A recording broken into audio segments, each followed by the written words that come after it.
Welcome to New Hampshire's WildSide. I'm Christina Lupi. And I'm Mark Beauchesne. We'll take you behind the scenes of the New Hampshire Fish and Game Department to learn more about the people and projects of your Fish and Wildlife Agency.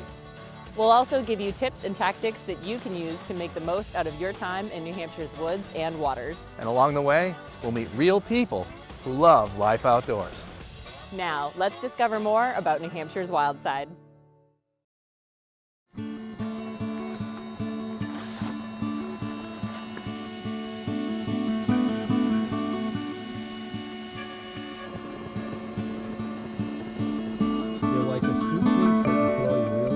I was a big fan of that. Ready to fish. Got a good backdrop of all the foliage today.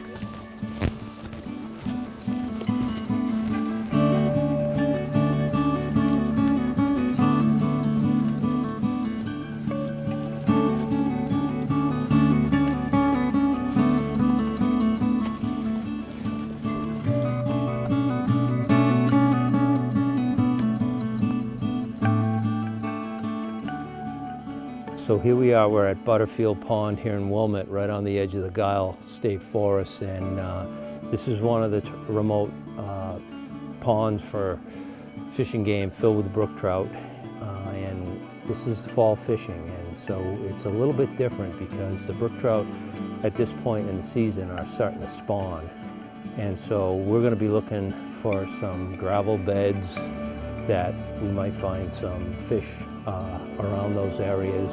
Typically, they're very aggressive at this point in time.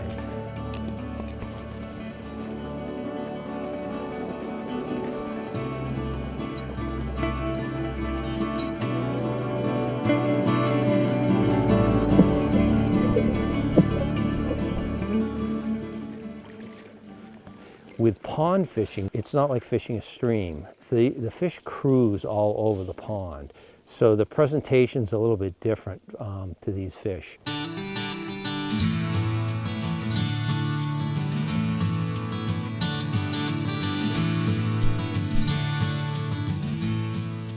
In the summer in a pond like this, you'd want to locate the spring and fish the spring area. At this point, the water's pretty cold. I didn't take the temperature, but it all bodes well for fall fishing.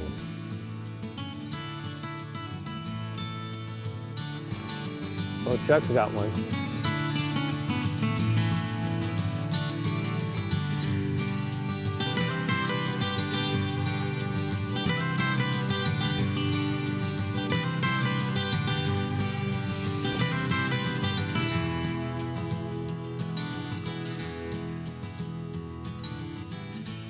I just went to that blood red golden retriever I was telling you about. The old adage, dark fly, dark day, bright fly, bright day. And I'm fishing I'm fishing a taboo caddis emerger. I'm using a feather from a hewing hen.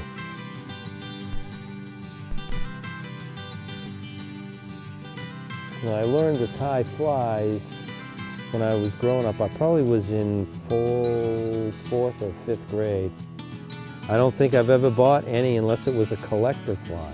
There was a box of fly tying equipment, and I started fooling around with it, and I think there was some directions with it, and probably didn't read the directions very well, but I was able to tie a couple flies, and then from there it took off. Sure is a pretty time of year to be on the water, though. There he is. He's a feisty little bunch. It's a little male, too.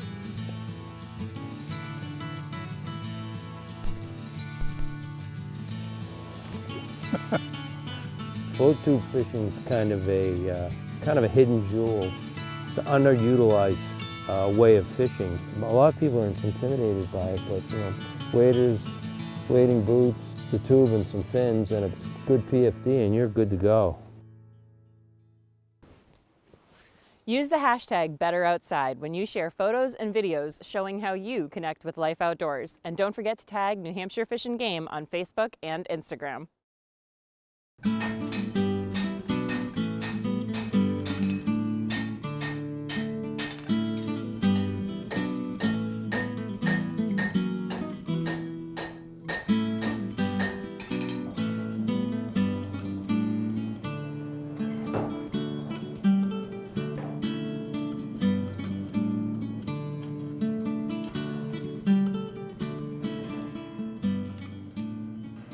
when I first started, I contacted a bunch of museums and living history places, see if I could get involved in blacksmithing somehow. And just blacksmithing, not so much bladesmithing. There's a difference there, just general blacksmithing, hooks and nails and stuff, but just to get a feel for the whole process.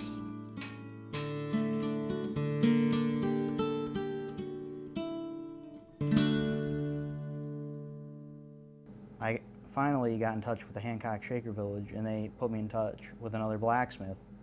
And he is an extremely nice guy. He let me come over his house, do a few lessons there, and then he talked with the village, and then, we figured out an arrangement here where I can come up to the village, work with him, learn general blacksmithing things from him, and at the same time I'm kind of teaching him knife making stuff. The heart of the blacksmith shop is the forge here, and we burn bituminous coal in here. So you put the coal on the outside of the fire and let it burn on the outside until it turns into coke, and then you bring it into the center of the fire, and that's what you heat your steel in. Part of the reason why I started making knives, I needed a good hunting knife and didn't have one, so I'm like, I'll give it a try, make one. And the first knife I made was actually just a chunk of steel that I found out in the woods. And I shaped it with a bunch of files, did a really crude heat treatment on it, and I had a working knife.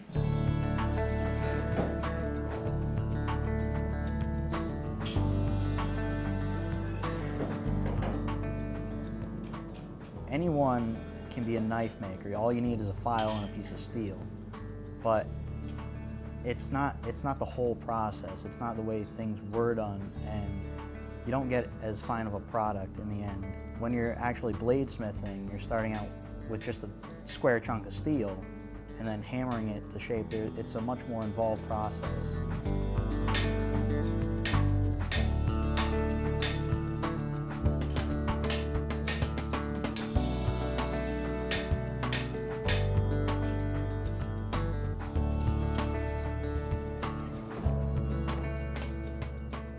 There's a narrow band that you can work your steel at. Outside that, you're either going to grow the grain too much because it's too hot, or it's just going to break on you because it's too cold and too hard when you hit it with the hammer. Heat is crucial to steel.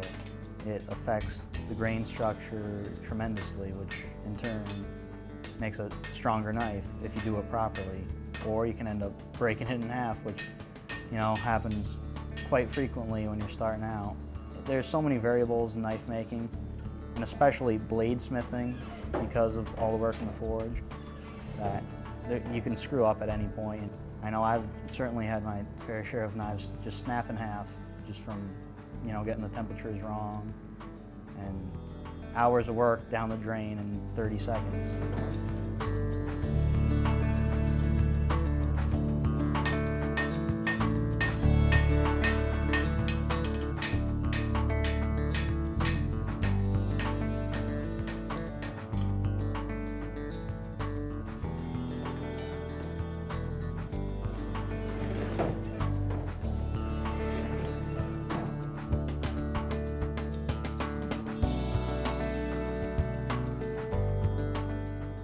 I'd say 90% of my knives start out as a drawing on a piece of paper, and then based on that, I forge a knife out.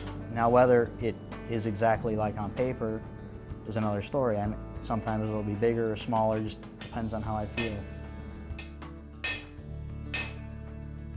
On a few occasions, I'll have a person come up to me with a design that they want, and basically talk me through how they're going to use it, and that really helps me tailor the knife to what they're going to be needing.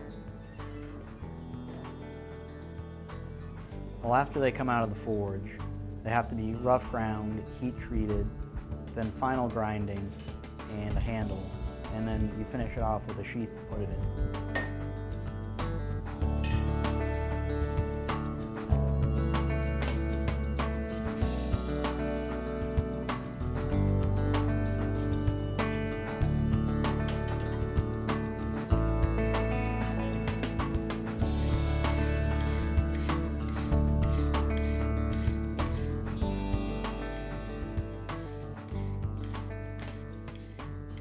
starting out with just a square chunk of steel, beaten into shape. Has to be worked in the fire. That's what a bladesmith is.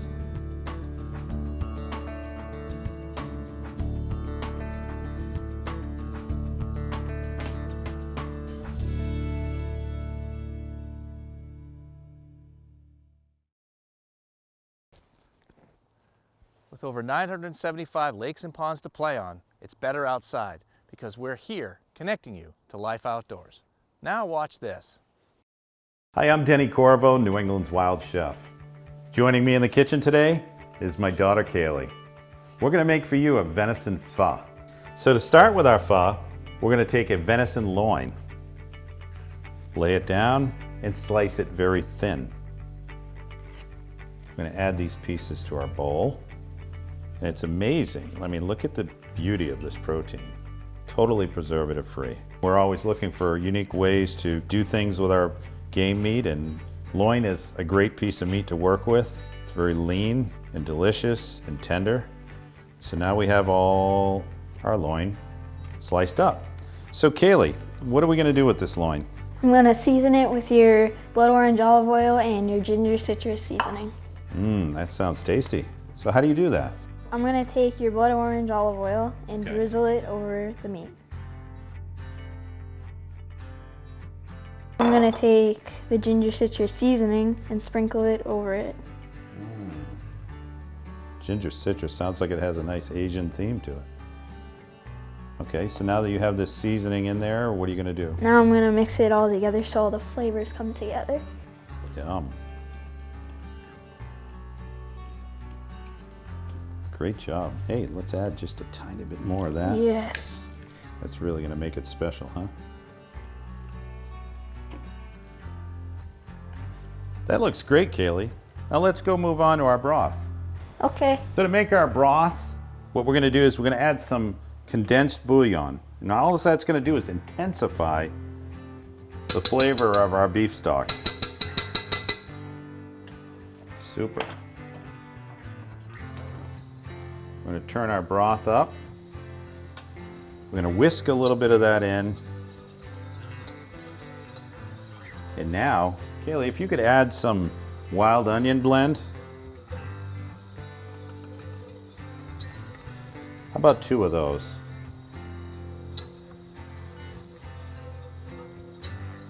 And some roasted garlic.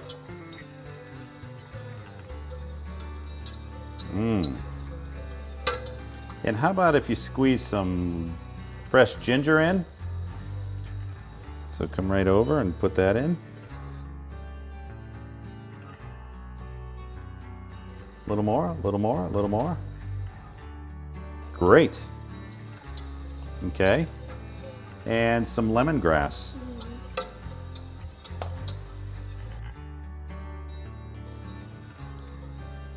Fantastic. And so what we're doing is we're melding all these flavors together to make this Asian broth. Now typically in a traditional venison pho, you certainly could use things like star anise, Chinese 5-spice, and things of that sort. But I think the ginger, the garlic, the lemongrass, all these things put together make for really flavorful broth for the pho. And all you're looking to do is to take that broth, heat it up, and get it to where it's boiling for maybe about 4 or 5 minutes. And then you're going to see a technique that we're going to use with this boiling broth to put the finishing touch on our pho. Our Asian broth is done. Let's go plate our pho.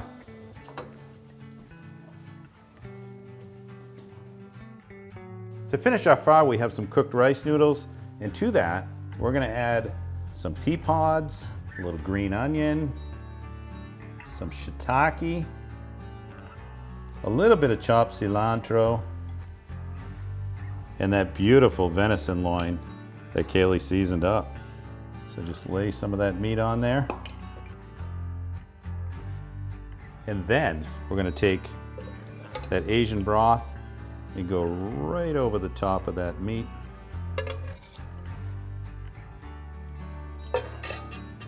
Going to take that meat, just get it into the broth and get it cooking, just like that. And it doesn't take long for this meat to cook. We'll take a few pea shoots, a little squeeze of lime, and to make it a little special, a little chili. Let's give this a try.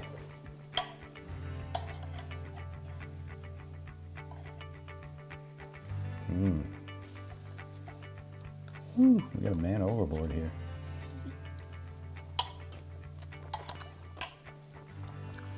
What do you think of the soup, Kaylee?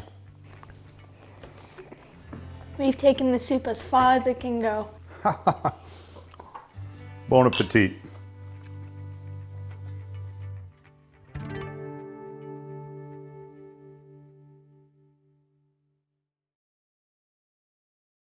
We hope you enjoyed this episode of New Hampshire's WildSide. Be sure to check back for new content at nhwildside.com. I'm Mark Beauchesne. And I'm Christina Lupi. Thanks for watching.